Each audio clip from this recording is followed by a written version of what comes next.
Hey there, welcome to the NC Barndo Build channel. My name is Brian and you're watching video 1 on a series we're going to call DIY Tools and Equipment Must-Haves. I just finished up building this post frame garage, which you see behind me, and I'm getting ready to start construction on the post frame home. The tools and equipment that I've used up to this point, we're going to showcase for you guys because this channel is all about helping you guys do your own build as well. And if you watch some of the other post frame channels, you see the professionals and how they do things, and that's great. They have great techniques and they have great equipment to help them get the jobs done because they're doing it for a living. Since I'm DIY and I don't do this for a living, every tool and piece of equipment that I use or rent is carefully considered because it comes right out of the build budget. So the first piece of equipment I want to show you guys that I think you need to have if you're going to try your own build is right behind the camera, so let's take a look. If you follow along on the channel, you've probably seen our trailer in some of the other videos. We've used it on almost every aspect of the build for the post frame garage, and we're going to use it a lot on the upcoming home build. This trailer, I think, is your first piece of equipment you should consider purchasing if you're going to DIY your own build.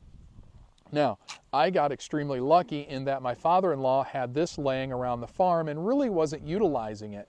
So he gifted it to my wife and I, and we've made it road legal, road worthy, and we've really put it to work on this last build, and I think it's going to be put to even more work on the upcoming home build. Let's go over the specs on this trailer so you can get an idea of what you may need for your build. The first thing to consider on your trailer is platform size. This trailer is 6.5 feet wide by 18 feet long, and it's great for hauling sheathing. I can put 2 stacks of sheathing on it, one up front and one in the back to kind of distribute the weight on the trailer. And for the garage build that you see behind me, our posts were 9 foot on center, which made some of the girt boards 18 feet long. Well, I could put all of the lumber on this trailer and not have anything overhanging for the garage build. The house build will be no different. Those posts will be 8 foot on center, which is going to make some of the longest lumber 16 feet long, which is going to be plenty for this. Now, the second thing to consider is weight, and I want to show you the axles on this trailer because we spent a good chunk of money upgrading the axles. Since it was used on a farm, having it highway use ready wasn't a concern. Now that we're running back and forth to Ohio, to West Virginia, we're running to Asheville, we go to Charlotte with it, having it safe to use on the highway was important. This trailer is nothing fancy. It is a home-built trailer made of mobile home parts, both the frame and the axles.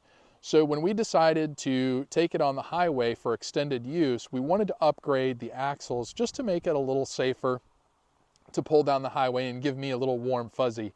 So we decided to rebuild both axles. Now, the problem with a home-built trailer is I didn't have any information on what the axles actually were. What was their weight rating?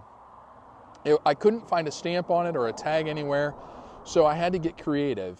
I used Dexter Distribution for the parts to replace or rebuild both axles, and all I had to do was pull the old bearings out and give them the number on both the inner and outer bearings, and they could tell me what the approximate weight rating is on the axle. Now, these axles are 6,000 pound axles, so I can put up to 12,000 pounds on this trailer. If you've been following along on the build, you know that I have a half-ton Silverado with the Z71 package, not rated for 12,000 pounds. So this trailer can actually haul more weight than my truck can pull, which is important if you're going to DIY your own build. You need to have a towing vehicle that's capable of pulling whatever you have behind it, both safely and legally. The last piece of advice I'll leave you with is consider buying a used trailer. If you don't have it in your budget to go brand new and spend $10,000 to $15,000 on a trailer, you can start by looking in your local Craigslist ad. I just happened to pull ours up and I found a trailer almost identical to this one for what I feel is a very reasonable price.